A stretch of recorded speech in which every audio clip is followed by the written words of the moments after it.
There's a mysterious set of characters in the Star Wars sequel trilogy, specifically in The Force Awakens, that we only got a glimpse of, and that is, of course, the Knights of Ren. This is Mike Zero. If you guys are new to the channel, do make sure to subscribe to see future Star Wars content. Now, one thing that a lot of people are really looking forward to seeing in this film by writer and director J.J. Abrams is, of course, the Knights of Ren. We do know that they are in this movie, and that they are going to have a lot of action in this film that is really going to surprise a lot of fans out there. And I think that the reason as to why a lot of people are very curious about these characters is because not only are they connected to Kylo Ren, but they are also going to serve as a set of characters that will allow us to see Kylo Ren as the Master, as opposed to the Apprentice in Episode 9. Now, these past couple of weeks or so, we've been learning a whole lot more about this film when it comes to some of the set leaks, the set designs, the concept art and storyboard descriptions, etc., one of which has all to do with the Knights of Ren. Specifically, a description of Kylo Ren and his Knights of Ren in the middle of a field with dozens of dead bodies around them. There is fire and burned down huts in the background with one of the knights attacking the last survivor. The next goes over Kylo and his knights entering a tunnel system that leads to a large blast door. One of the knights is setting up a device to cut through the door. The device appears to be a large cylindrical device that shoots out plasma against the door.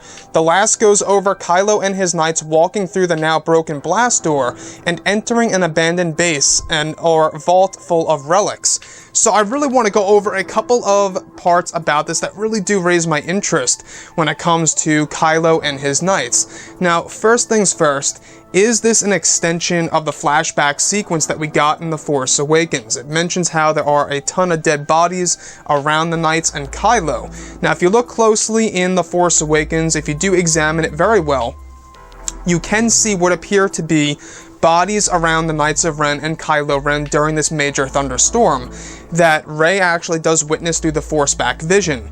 Now, it may not be the same exact place that we are at, but if you look in the distance in The Force Awakens, you do eventually see an actual castle-like structure when the lightning strikes, only for a split second. Now, I really want to go over this tunnel system that Kylo and his knights actually go through that lead to a blast door, that they eventually cut through that lead to a vault and/or base full of relics. Now, we're not quite sure what kind of relics they are, whether or not they are Jedi and/or Sith relics. The mystery really is big right now with that. Now, this could also be the connection to the flashback that we heard about a couple of weeks ago, in which Kylo and his knights actually retrieve the Skywalker lightsaber and eventually lose it, which actually goes into the hands of Maz Kanata.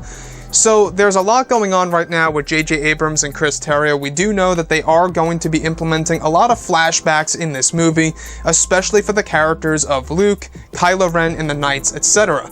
Now, they will also be characters set in the present where they actually will have interactions with Rey and crew, and that is another thing to look forward to for sure. The Knights of Ren basically are going to serve as the action-packed side of Star Wars Episode 9 when it comes to everything that a lot of fans expect to see in a Star Wars movie. You know, we all want to see these lightsaber duels, we all want to see the space battles, and all the different types of choreography in these different fights. And that's what I love about Star Wars. You know, it's not just about the dialogue and the great moments between the two characters talking, but it is also about the action, something that I feel wasn't really all that, you know, great in The Last Jedi. For me, in The Last Jedi, the space battles were rather slow-paced, and if you look at the lightsaber duels in Episode 8, well, we didn't really get one at all. So in Episode 9, now the fact that we are getting a lightsaber duel, we are getting the Knights of Ren coming back, Kylo Ren is getting his mask, and the Skywalker lightsaber is being reforged. You can see how many things are really being put back together again and being introduced in Episode 9 that should have actually been a part of Star Wars The Last Jedi. Now, the last thing that I do want to go over that really does kind of pique my interest here and is making me question myself about the Knights. How much screen time are they really going to have in this movie? That's another question for sure. You know, what's going to be the actual screen time for the Knights of Ren? Are they going to be a significant piece of this story or not? We do know that they are not going to be just a mere cameo in this film and that they do have 3 major scenes in this movie. So with that being said, I think it's safe to say that they will be a significant part in the film and will have a lot of screen time, which honestly is great news. Anyways, guys, drop a comment below. Let me know what you think about all of this. this in the comments. And if you guys did enjoy the content for today, do make sure to drop a thumbs up on this video to support the channel. I thank you all so very much for the kind support, and I'll catch you guys next time.